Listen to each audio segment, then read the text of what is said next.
안녕하십니까, 이재필입니다. 날씨가 정말 많이 더워졌습니다. 시청자님들 건강 주의하셔서 항상 건강하시기 바라겠고요. 또 계좌도 몸 상태만큼이나 건강하셨으면 좋겠습니다. 자, 오늘 시장은 특별한 그런 특색은 없는 시장이었었죠. 코스피 시장의 경우는 좀 하락했고 코스닥 시장은 살짝 장막판에 플러스로 돌려놓은 모습이었는데요. 자, 일단 이 코스피 시장하고 코스닥 시장은 이 시가총액 상위 종목들이 조금 명암을 갈랐죠. 자, 삼성전자나 그다음에 시가총액 2위 LG 에너지 솔루션이 LG 화학에서 지분을 2조 정도 팔아서 유럽 쪽에 양극재 공장 투자를 하겠다라는 그런 소식이 나오면서 LG 에너지 솔루션이 급락했던 부분들, 이런 부분들이 이 코스피 시장의 좀 지수는 끌어내리는 모습이었고요. 코스닥 시장은 지난주에 한번 좀 급락을 맞았던 그 에코프로 그룹주들, 시가총액 1, 2위, 에코프로 BM하고 에코프로, 이런 종목이 좀 플러스가 나면서 지수 자체가 살짝 플러스가 났습니다. 양시장의 명암은 조금 엇갈리는 모습이었는데 그렇게 큰 의미는 둘 필요는 없다라는 생각이고요. 자, 오늘 강했던 섹터들은 방산 섹터, 방산, 풍력, 우크라이나 재건 관련주들, 이런 부분들이 상당히 강했었는데 이 방산 쪽은 이따가 중간 무렵이죠. 특징 섹터 말씀드릴 때 얘기하기로 하고요. 그다음에 우크라이나 재건 관련해 갖고는 워낙 좀 투기적으로 움직이는데 그중에 좀 매수를 해볼 만한 그런 종목들을 저녁에 야인시대에 출연하니까요. 그때 히든카드 시간에 좀 말씀드리기도 하겠습니다. 자, 오늘은 이런 부분들 말고 풍력 쪽이 또 좀 강한 모습이 나왔었는데요. 자, 이 풍력 섹터 쪽 같은 경우는 그런 것들이 있었죠. 해상 풍력선, 이게 해상에서 이 풍력 발전을 하는 배가 아닙니다. 이게 시어스 윈드 차트인데요. 풍력 발전을 하는 배가 아니라 풍력 발전을 이런 걸 설치하는 배를 얘기하는 겁니다. 이게 한 올해 한 10조 정도 발주가 나올 것이다라는 이런 소식들 때문에 이 풍력주들 굉장히 강했는데요. 자, 이런 것들이 발주가 된다라는 건 그만큼 해상 풍력을 많이 설치를 한다라는 얘기죠. 그래서 제 최애 종목 중에 하나가 이 CS 윈드인데요.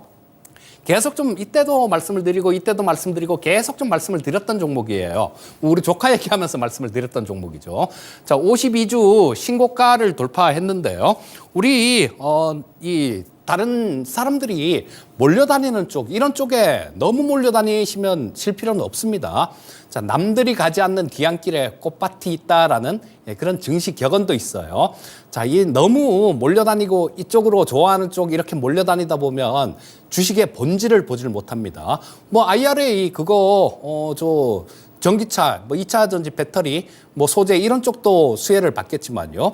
이런 해상풍력이나 이런 쪽도 수혜를 받는 부분들이 분명히 있는데 이런 쪽은 상당히 좀 등외시했죠. 자, 근데 이런 것들을 제가 실전 경험을 해본 결과가 그렇습니다. 쫓아다녀 보니까 안 되더라는 거예요. 물리면 크게 물리고 또 벌어도 크게 못 법니다. 그래서 싸게 사서 저점에서 노려서 싸게 사서 좀 만족스러운 수익이 날 때까지 기다리는 거, 그게 최상의 전략입니다. 자, 일단 특징 부분들을 간략하게 좀 살펴봤고 하나하나 이제 좀 전체적으로 좀 살펴보면서 투자 전략까지 만들어 드리는 시간 갖도록 하겠습니다. 자, 오늘 시장은 코스피 시장이 16포인트 정도 하락하는 모습이었죠. 그리고 이 코스피 200 쪽 같은 경우는 0.59% 정도. 이 코스피 종합지수가 좀 더 빠졌어요. 삼성전자하고 그다음 LG 에너지 솔루션이 빠졌는데도 코스피 200 지수 쪽이 좀 더 올랐다라는 거는 소형주 말고 중형주 섹터들 이런 쪽에서 좋았다라는 걸 얘기하는 거죠. 상승 하락 종목은 오늘은 비슷한 모습이었습니다. 그렇게 크게 차이가 안 나고 코스피 코스닥 플러스 마이너스에 보면 거의 비슷한 모습이니까 반은 오르고 반은 빠졌다. 이렇게 보시면 될 것 같아요. 자, 코스닥 시장의 경우는 0.07포인트가 올라왔습니다. 자, 근데 보시게 되면 이 코스닥 150 지수 같은 경우도 0.02%가 상승했죠. 이거 역시 마찬가지예요. 에코프로 BM 이런 것들도 좀 올라왔지만 그 중간 쪽에 있는 종목들 뭐 사이즈가 중간급 되는 종목들 이런 것들이 좀 많이 올랐다. 뭐 이렇게 보시면 될 것 같습니다. 자, 그리고 뭐 이 프로그램 쪽이 오늘 매도가 좀 많이 나왔는데요. 약 비차익 쪽으로 한 4,900억 정도 매도가 나왔습니다. 요거는 좀 이따가 좀 수급 말씀드리는 시간에 얘기하기로 하고요. 자, 오늘 시장은 거의 대부분이 비슷한 모습이었어요. 자, 중국 시장이 0.5% 정도 약보합이었고, 그다음에 일본이 1% 정도, 일본은 워낙 많이 올랐으니까 조금 조정을 받아도 뭐 크게 무리가 없겠죠. 그다음 홍콩은 뭐 좀 보합권 정도로 마감이 됐습니다. 그리고 이 원달러 환율이 오늘 조금 많이 움직였는데요. 10원 10전 정도 상승했습니다. 그래도 뭐 1282원 정도 되는 선이니까 그렇게 크게 지금 뭐 시장에 영향을 줄 정도로 그 정도로 무리하게 환율이 움직인 건 아니다. 이렇게 보시면 될 것 같고요. 자, 일단 뭐 코스피 시장 10분봉을 좀 보면서 전체적으로 좀 짚어보도록 하겠습니다.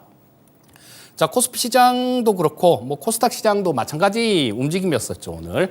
자, 뭐 조금 어제 지난 주말에 미국 시장 하락하면서 조금 뭐 하락 출발했다가 좀 밀었어요. 쭉 밀었다가 오후장까지도 뭐 제대로 된 반등 시도를 못하는 모습이었습니다. 자, 근데 장 막판에 이렇게 좀 반등 시도가 나왔는데요. 이 부분은 오늘 저녁이 미국장이 휴장이죠. 노예 해방의 날입니다. 그래서 휴장인 관계로 이런 모습들 좀 눈치 보기 이런 부분들이 나왔다라고 보시면 될 것 같고요. 자, 코스피 시장 일봉을 보시게 되면 지금 자, 22평선이 지금 여기 정배열돼 있죠. 240, 120, 60, 20 이렇게 정배열돼 있는 상태인데 지금 이렇게 좀 오늘 이렇게 좀 밀리면서 22평선 지지 테스트를 하는 구간이 나왔는데요. 자, 요거는 일단 22평선 자체가 이렇게 강하게 위쪽으로 우상향해서 살아있기 때문에 뭐 일단 지지 테스트하는 그런 구간이었다라고 보시면 될 것 같고요. 뭐 그렇게 뭐 크게 좀 안 좋거나 그런 부분들은 아니다라고 보시면 될 것 같아요. 자, 이 코스피 시장 수급을 한번 살펴보도록 하겠습니다. 자, 코스피 시장 수급 보시게 되면 지금 오늘 뭐 한 3,594억 정도 외국인들 매도했네요. 근데 아까 프로그램 매도가 한 4,900억 정도 나왔죠. 그러니까 이 프로그램 매도 같은 경우는 그렇게 봅니다. 이게 비차익 쪽으로 들어왔는데 원래 비차익이라는 건 선물하고 연계시키지 않고 그냥 현물만 사고 파는 거, 이걸 비차익 거래라고 얘기를 하는데요. 지난주에 이 선물, 외국인들이 선물 매수가 굉장히 많이 들어왔었습니다. 그 부분에 대해서 좀 시차를 두고 프로그램 매도가 나왔기 때문에 요건 동시에 오진 않아도 아무래도 선물하고 조금 연관이 있는 그런 매매다라고 보시면 될 것 같고요. 일단 뭐 이 오늘 외국인들 한 3천억 이상 매도가 나왔지만 이 매도 압력이 그렇게 강하다라고 볼 수는 없습니다. 왜냐하면 프로그램 그것도 좀 선물하고 일부 연관이 있는 그런 프로그램 매도로 판단되기 때문이에요. 자, 일단 그렇고 코스닥 시장 좀 한번 살펴보도록 하겠습니다. 자, 이 코스닥 시장 같은 경우는 코스피 시장보다는 오늘 뭐 상대적으로 좀 견조한 모습이 나왔죠. 자, 뭐 시작은 거의 조금 좀 출발은 코스닥 시장이 플러스권 출발했죠. 이 코스피 시장은 마이너스권 출발해서 쭉 밀었는데 코스닥 시장의 경우는 여기 플러스 출발해갖고 쭉 밀었어요. 좀 더 기울기 자체는 장 초반에는 코스닥 시장이 좀 더 기울기가 강하게 빠졌었습니다. 하지만 시간이 지나면서 굉장히 좀 견조한 모습을 보여줬습니다. 10시 20분께 아침에 시가 이거 회복하는 모습이었는데 뭐 거기까지였죠. 그러다 쭉 밀렸다가 오후장에 다시 이렇게 반등 시도를 하는 모습이었는데 코스피 시장이나 코스닥 시장이나 마찬가지로 뭐 오후장 들어서 장 막판 무렵 이때 좀 반등 시도를 하는 모습이었습니다. 뭐 그도 그럴 게 오늘 미국 시장 없잖아요. 해외 쪽에 변수가 없기 때문에 오늘 빠졌으면 내일 좀 올라오겠네라는 그런 심리가 좀 작용했다라고 보시면 될 것 같고요. 자, 그리고 뭐 에코프로 쪽, 뭐 요런 쪽이 코스닥 시장의 지수를 좀 방어한 그런 측면이 좀 있는데요. 자, 보시면 이때 이 수급이죠. 자, 보시면 이 어느 정도 코스피 시장하고 좀 키 맞추기가 오늘 진행된 날이다. 이렇게 봅니다. 자, 보시게 되면 이날 급락을 냈죠. 이때가 뭐 한 3% 가까이 빠진 날이었어요. 코스피 시장은 이런 움직임이 없었죠. 그러니까 뭐 코스닥 시장, 코스피 시장은 이렇게 연속해갖고 음선이 4개 나고 금요일 양선 나고 뭐 오늘 조금 뭐 그냥 십자 형태 요 정도로 마감이 됐는데요. 자, 여기서 급락한 부분들이 있으니까 거기에 대해서 일단 좀 키 맞추기, 코스피 시장하고 키 맞추기 장세가 진행됐다. 뭐 이렇게 보시면 될 거고요. 자, 근데 수급 측면을 한번 외국인들 한번 살펴보면요. 자, 이 코스닥 시장의 수급이 그렇게 썩 좋은 것 같진 않아요. 제가 여기 보면 여기서 지금 최근 들어서 매도 물량 나올 때 보면요. 여기서 3천억 매도 나왔는데 살 때는 173억 사고 732억 사고. 근데 오늘 2천억 정도가 매도가 나왔죠. 전체적으로 이렇게 보면요. 최근 들어서 이 외국인들의 코스닥 시장에 대한 수급이 그렇게 살 때는 그렇게 많이 안 사고 뭐 팔 때는 조금 살 때보다 더 파는 그런 시장이 나오고 있습니다. 그래서 이 코스닥 시장 같은 경우는 수급 측면은 좀 회복이 되지 않는 모습인데 자, 관건은 이걸로 보시면 될 것 같아요. 수요일 날 아침 시가. 자, 여기서 장대로 두들겨 맞았습니다. 거기다 거래대금까지 실었어요. 그러니까 이 수요일 날, 지난주 수요일 날 시가 이거를 회복하게 되면 그다음에 좀 좋은 움직임들, 좋은 흐름들 뭐 이런 것들을 기대할 수 있겠지만 자, 요 회복이 관건인 시장이다. 요렇게 보시면 될 것 같고요. 지금 뭐 거의 뭐 그 근처까지는 아니네요. 자, 요게 만약에 돌파가 되게 되면 에코프로도 뭐 전고점 돌파할 가능성이 많은데 그 부분은 일단은 지켜봐야 될 부분이다. 요렇게 말씀드릴 수 있겠습니다. 자, 다음은 선물 시장 움직임 한번 살펴보겠습니다. 자, 선물 시장 제가 좀 화면을 연결로 해서 좀 길게 이렇게 좀 켜놨는데요. 보시면 이때죠. 자, 지금 현재 구간이 뭐 350 찍고 지금 뭐 340포인트 구간대 정도 여기서 움직이고 있는데요. 자, 요거 전에는 제가 1주, 2주 전 이때는 코스피 시장 차트를 놓고 말씀을 드렸을 거예요. 자, 여기 매물대 구간에 들어왔습니다.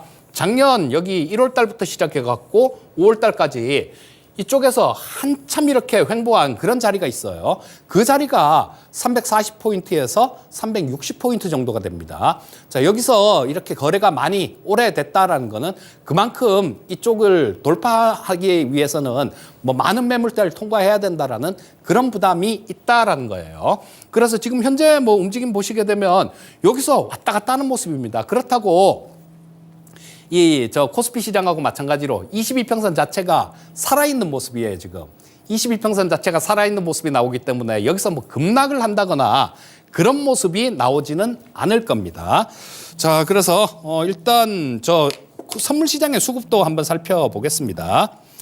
자, 선물 시장 보시게 되면 여기 오늘은 외국인들 좀 매도가 나왔었죠. 한 2,400억 정도 외국인들 매도가 나왔는데요. 자, 이 부분은 지난주에 여기 조금 많이 샀다라는 말씀을 드렸는데 주 후반쯤에요.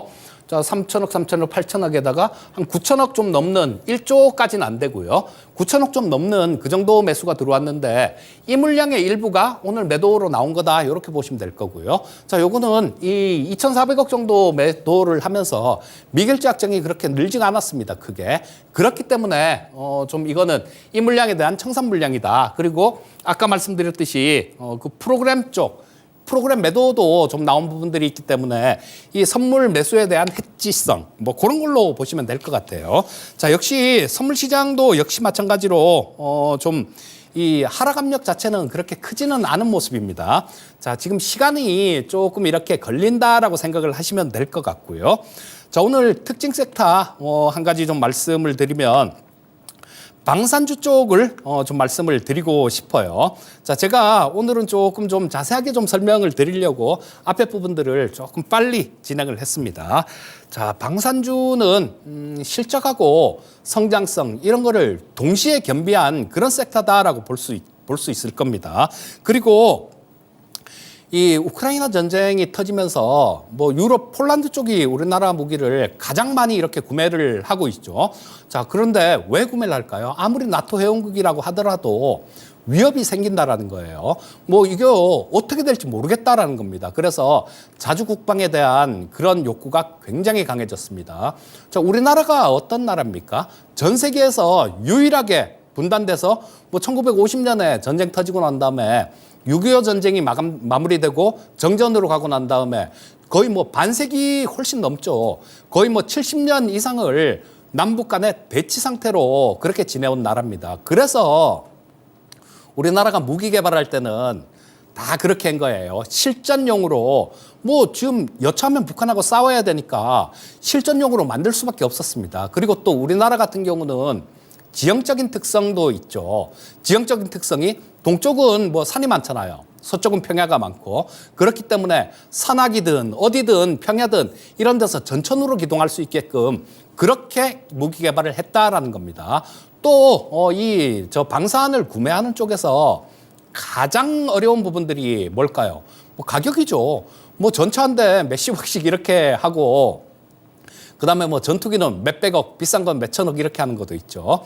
자, 그래서 가격 그리고 또 성능 이 가격이 돈이 있다 그래서 살 수 있는 것도 아닙니다.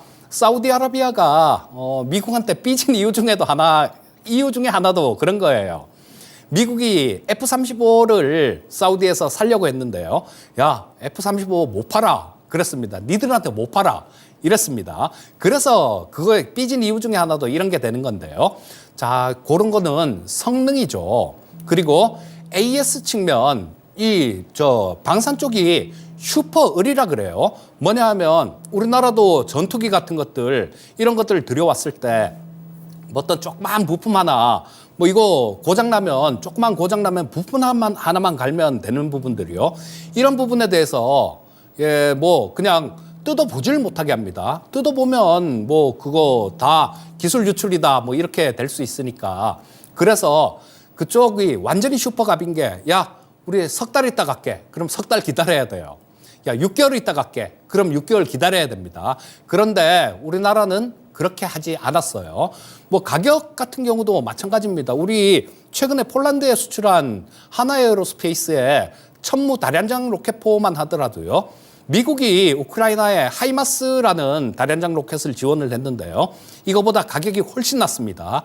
근데 이게 사우디 쪽에서 써봤어요. 써보니까 야, 하이마스보다 우리나라 한국 거 천무가 훨씬 좋더라라고 그 사우디 쪽에서 얘기를 했습니다. 그리고 이 다련장 로켓이라는 게 여러 발을 한꺼번에 이렇게 쏠 수 있는 그 로켓을 얘기하는 건데요.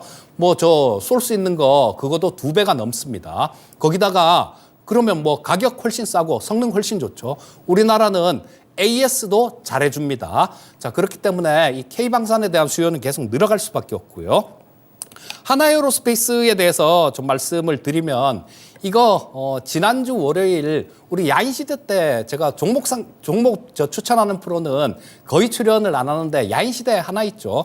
지금 뭐 명인들의 복귀에서 말씀드리는 부분들도 그냥 눈여겨보세요. 요 정도인데요. 자, 이거 지난주 월요일 야인시대 히든카드에서 말씀드렸던 종목입니다. 근데 그때 당시에 다음날 시초가로 매수하세요라고 말씀드렸는데 그게 108,700원인가 그렇더라고요. 근데 목표가를 135,000원을 드렸는데 오늘 돌파를 했는데요. 자, 워낙 강합니다. 그래서 목표가를 뭐 넘었지만 뭐 좀 더 뭐 수익을 극대화할 필요는 있겠다라는 생각이 들고요. 자, 이거 실적입니다. 여러분들 지금 그래요. 뭐 막 움직이는 종목들 이런 것들 쫓아가봤자 이게 잘 안 되고 실적 부분들이 돼야 됩니다. 실적 부분들이 돼야 되는데 가장 큰 거는 이 실적 부분들이 된다라는 거예요. 1분기 실적 뭐 굉장히 좋았습니다. 그리고 2분기 실적도 뭐 오늘 이렇게 급등한 이유가 그런 보고서가 나왔어요. 뭐 2분기 실적도 예상치 부합할 수 있을 것이다. 이런 보고서가 나왔죠. 자, 그리고 지금 이 하나에어로스페이스 같은 경우는 한국의 로키드 마틴으로 성장할 수 있을 것이다. 뭐 이런 예상들이 나오는데요. 작년에 11월에 하나 디펜스 요게 K9이 자주 포 만드는 회사입니다. 요거를 합병을 했어요. 그리고 올해 4월 달에 하나 방산을 또 합병을 했습니다. 하나 방산을 합병을 했고 지금 이거보다도 또 결정적으로 훨씬 더 크게 생각할 수 있는 부분들도 있는 게 이건 누리호죠, 누리호. 자, 현 정부 출범하면서 이 누리호하고 뭐 이런 것들을 민간으로 기술을 이전하겠다라는 그런 공약을 했습니다. 그 크게 후보가 2개 정도가 있었어요. 뭐 이 하나에어로스페이스하고 그다음에 누리호구 기체 총제작한 이 한국항공우주 두 개가 있었는데 이 하나에어로스페이스는 누리호 엔진을 뭐 총괄 제작한 그런 기업입니다. 자, 근데 지금 3차 누리호 발사할 때요. 고도화 산업 총괄 주관사로 총괄 주관 제작사로 참여를 했습니다. 자, 그렇다면 항우연에 있는 기술들 이런 부분들을 이 한국항공우주에 차근차근 이렇게 이전하는 그런 과정이 나올 수 있다라는 거예요. 자, 그렇게 되면 우리 위성통신 뭐 이런 것들 지금 뭐 핫하지 않습니까? 미래 통신 산업이 위성통신이죠. 그런 부분에 대해서 상당히 좋은 그런 위치를 점하게 될 수 있을 겁니다. 자, 그리고 또 한 종목 보게 되면 한국항공우주인데요. 요건 좀 덜 올랐죠. 하나에어로스페이스는 뭐 저 위에 올라가 있는데 한국항공우주는 좀 덜 올랐는데 요거는 제가 우리 시청자님들한테 중장기적으로 길게 볼 수 있는 뭐 그런 꿀팁을 하나 좀 말씀을 드릴게요. 자, 요게 우리 T50이라는 거에서 출발합니다. T50 요게 록히드 마틴하고 합작해서 만든 그 고등 훈련기예요. 요건 훈련기인데 여기서 점점 진화가 되는 거죠. TA50이라는 게 나옵니다. 요거는 저 고등 훈련기에다가 땅에 있는 지상 목표물을 공격할 수 있는 어택 기능을 어택 기능을 탑재를 해놓은 게 TA50이고요. 자, 여기다가 저 공대공 전투까지 할 수 있는 거 요거까지 탑재해 놓은 게 FA50이에요. 자, 근데 이 FA50이 지금 수출이 굉장히 많이 되고 있죠. 폴란드만 하더라도 폴란드 그다음에 저 필리핀도 마찬가지로 지금 이거 수입해서 잘 쓰고 있습니다. 뭐 굉장히 유용하게 쓰고 있는데 자, 이 T50 고등훈련기요. 이게 미국 진출 가능성이 있다라는 겁니다. 뭐냐면 과거 2018년도에 이 T50 고등훈련기가 미국 공군에 입찰을 했었습니다. 근데 뭐 고배를 마셨죠. 이 한국항공우주하고 록히드 마틴 컨소시엄이 저 T50 고등훈련기로 입찰을 참여를 했고요. 그 다음에 보잉 컨소시엄이 또 참여를 했습니다. 근데 보잉 쪽이 가격을 워낙 막 이렇게 많이 후려쳤어요. 그래서 미국 공군 훈련기는 보잉 쪽이 갖고 갔습니다. 근데 지금 문제가 상당히 좀 있는 걸로 뭐 그렇게 보도가 되고 있어요. 워낙 저가 수주를 하다 보니까 이게 채선성이 안 맞는 겁니다. 그래서 뭐 결함도 있고 그랬다는데 결함도 뭐 수정을 했다 뭐 이런 얘기도 있고 그러는데 아무래도 문제가 좀 있는 걸로 뭐 그렇게 계속 좀 보도가 되고 있어요. 자, 이게 T50 고등훈련기가 약 400대 수준 정도 400에서 500대 내년이나 후년 정도 있을 거는 미국 해군 군용기입니다. 해군 군용기가 400에서 500대 정도 입찰이 있을 거예요. 자, 그러면 이번에는 아마 저 보잉 컨소시엄 이쪽에 문제가 많았으니까 가능성도 있다라는 얘기가 되겠죠. 이 미국에 이게 진출을 하게 되면요. 거기서 파생된 TA50, FA50 이런 것들도 수출의 날개를 달 수 있다라는 겁니다. 그래서 뭐 실적 부분들 잘 나오는 거 그런 것들은 기본인 사항이 되겠죠. 그래서 요런 쪽 한번 뭐 올라갔을 때 급등했을 때 쫓아가지 마시고요. 차분하게 노려보시면 좋을 것 같은 생각이 들고요. 자, 벌써 또 마무리를 해야 될 시간이 다가왔네요. 자, 뭐 차트 보면서 마무리를 하도록 하겠습니다.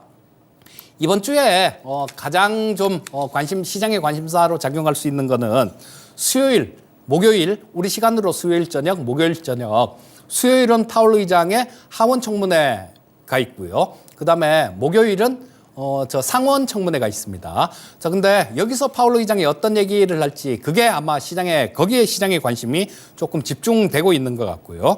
하지만 여기서 뭐 어떤 파월 의장이 어떤 얘기를 할지는 알 수는 없습니다. 하지만 여기서 뭐 조금 좀 뭐 매파적인 그런 얘기를 하더라도 지금 22평선 자체, 이 평선 자체가 워낙 이렇게 좀 정별된 상태에서 뭐 이쁘게 나란히 위쪽으로 향하고 있기 때문에 단번에 뭐 이 지지선들 뭐 이런 것들을 붕괴시키는 그런 급락이 나올 가능성은 작다라고 보시면 될 것 같고요. 자, 내일 시장은 오늘 이렇게 조정을 받았으니까 오늘 저녁에 미국 시장에 대한 영향도 없고요. 일정 부분 반등 시도를 할 가능성이 많다라고 보셔야 되겠죠. 자, 하지만 아까 뭐 선물 시장에서도 보여드렸고요. 자, 이 코스피 시장이 음선이 1개, 2개, 3개, 4개 뭐 4개 음선 나고 한 개 양선 나고 또 음선이 발생됐습니다. 음선이 자꾸 발생되고 있다라는 거는 매물대 구간에 진입을 해서 상승 탄력이 좀 이렇게 약해졌다라고 그렇게 봐야 되겠죠. 자, 그렇기 때문에 뭐 어떤 지금 종목들을 쫓아가는 그런 매매를 해서는 도저히 답이 안 나옵니다. 자, 가장 쉬운 거 여러분들 있잖아요. 주식시장에 영원한 테마는 실적이지 않습니까? 이번 주 지나고 다음 주가 지나면 이제는 또 시장은 2분기 실적 호전주에 대해서 관심을 가질 겁니다. 그러니까 지금 해야 될 일은 어떤 거겠습니까? 저 위에 올라간 거 그거 쫓아갈 게 아니라 이 2분기 실적이 좋아질 종목 중에 조정 잘 받고 있는 종목들 이런 것들을 선침해하는 구간이다. 뭐 선침해하는 구간으로 보시고 그렇게 대응을 하신다라면 분명히 좋은 수익률을 얻으실 수 있을 겁니다. 자, 오늘 명인들의 복귀는 여기까지 하면 될 것 같고요. 저는 저녁에 야인시대 때 또 뵙도록 하겠습니다. 감사합니다.